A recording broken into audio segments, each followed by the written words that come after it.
তবে ইউএস বাংলার পরিকল্পনা শুধু যাত্রী পরিবহনের সীমাবদ্ধ নয়। হাব ভিত্তিক এই অপারেশনের সঙ্গে যুক্ত হতে পারে উড়োজাহাজের রক্ষণাবেক্ষণ, প্রকৌশল এবং অন্যান্য কারিগরি কার্যক্রমও। ফলে চট্টগ্রাম ও সিলেট শুধু যাত্রী ওঠানামার কেন্দ্র নয়, ধীরে ধীরে এভিয়েশন কার্যক্রমের গুরুত্বপূর্ণ কেন্দ্র হিসেবেও গড়ে উঠতে পারে।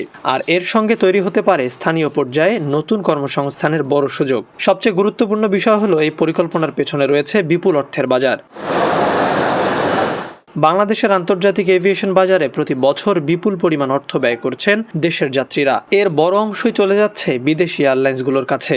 ইউএস বাংলার লক্ষ্য ঢাকা কেন্দ্রিক প্রতিযোগিতার বাইরে গিয়ে চট্টগ্রাম ও সিলেটের নিজস্ব যাত্রী বাজারকে কেন্দ্র করে সেই অর্থের একটি বড় অংশ নিজেদের নিয়ন্ত্রণে আনা।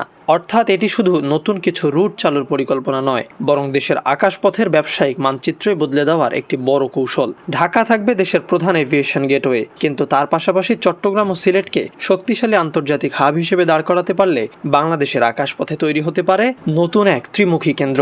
আর সেই পরিবর্তনের শুরুটা করতে যাচ্ছে ইউএস বাংলার এই মেগা হাব পরিকল্পনা।